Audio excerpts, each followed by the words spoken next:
Hello everyone, my name is Janine Wiggins.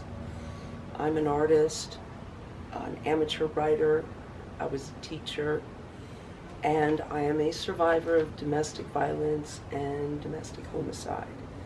And I'm here to tell my story. I've started telling about my early youth and my family history. And today I'm going to start where I left off in the last video. I was about 6 years old. I was 6 years old, living in Baymeadows with my family in a condominium next to the golf course and a man-made retention pond. And we had a Olympic-sized swimming pool at Baymeadows. And that year I was on the swim team, and I won at least 5 ribbons that summer. I loved swimming. I absolutely loved it, and I wish I had continued to have been competitive at it, but when we left Baymeadows, that ended. We continued to take dance classes and gymnastics, and later on baton, because my mother was a majorette when she was in high school, so she wanted us to do that. And we were in the I was in the bicentennial parade in 1976 in downtown Jacksonville, performing as a majorette. So there's probably film footage somewhere on local news television of the parade. But anyway, so that was Baymeadows. And from there we moved to Empire Point again for the second time. But this time we moved to an estate on the river. Our backyard led onto the St. Johns River, and we had a big house and a large piece of property. I think it was maybe an acre and a half of land, with a very long driveway. I remember that. Big oak trees in the front yard. We had a grapefruit tree, an orange tree. I think we had a walnut tree, and a big rolling hill in the backyard. We had a hammock. That was lovely. And we had a dock, and it was 100 feet out. It was longer than any dock on the river if you were out on the boat. And we had a boathouse that would fit a 47-foot yacht.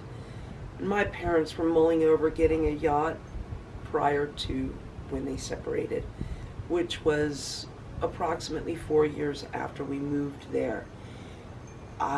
If I was 6, it was between probably 1973 when we moved to River Point Road in Empire Point. And there I did have some friends, a couple of girls that I would play with in the neighborhood sometimes, but I still got bullied a lot, and my sister would lead a lot of the bullying. So it was just something I had to deal with on the daily. And I was just a nerdy kid, so, you know, I guess it fit the bill.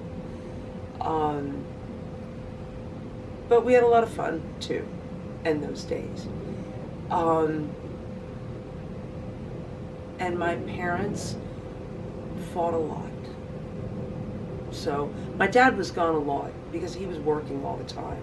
A couple of times he'd take me and my sister to his office. He had the Capri Hotel, I think it may have been a motel, and he had a trailer park. We spent a lot of time at his trailer park in Jacksonville. Ms. McCormick was his secretary. She was a nice lady, as far as I know, as a little girl. And my grandfather lived at the trailer park with my step-grandmother, Gamma. And they had a son named Talmadge, and his wife, Carolyn, and he, if he's still alive, he's probably gone by now, they lived in Atlanta, and their children were Karen and Dana, and they used to spend a lot of time at our house there at River Point Road. So I got to spend some time with those cousins when I was young. And so it was lovely, except for all the fighting and stuff with my father.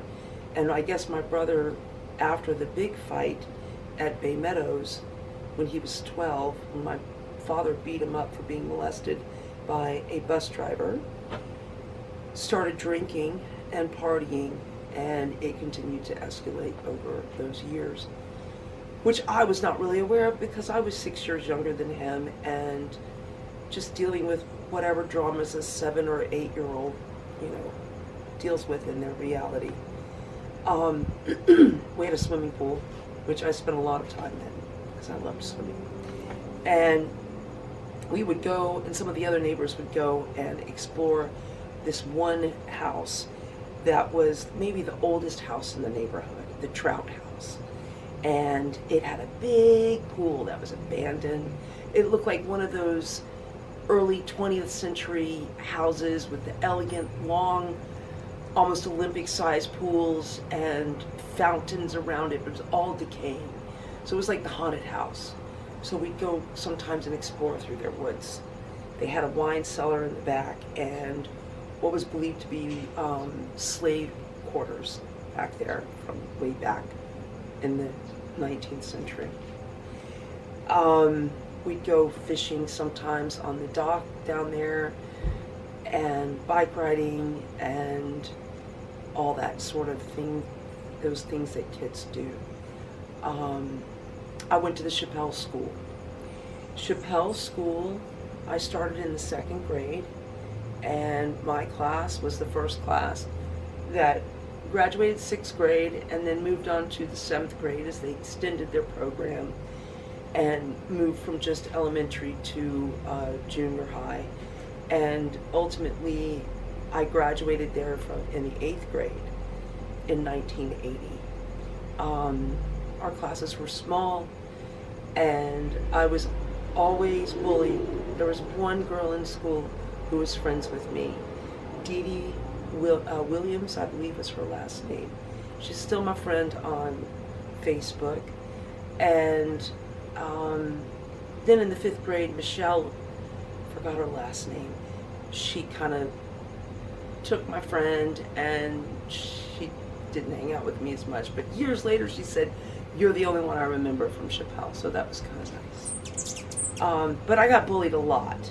I remember one time I got a cockroach stuck in my desk, and I just got bullied so much that when I saw it, when I pulled the Tupperware up and I saw the cockroach, I just broke out in tears, just crying and crying. So I spent a lot of time by myself, and I drew, and I drew, and I drew. And I spent a lot of time in the library. And up until the time that my father left, I was very good in school. But of course, with the divorce, my grades did slip some. But I liked school. I loved school.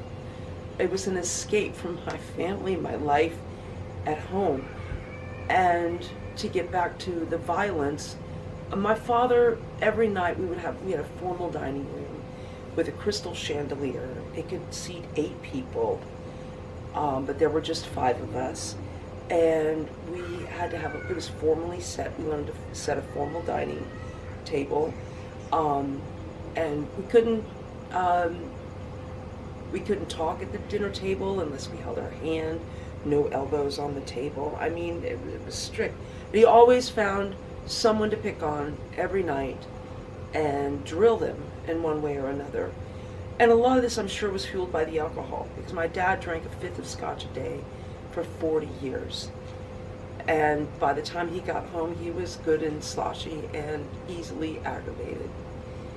So in the next video segment, because these have to be short, I will give more information about what happened at the dinner table and how my father treated my mom, and then how it culminated, everything culminated in him giving my mother an ultimatum about my brother's behavior and then leaving when I was 9. So with that said, I want to thank you for watching, and I'll see you next time.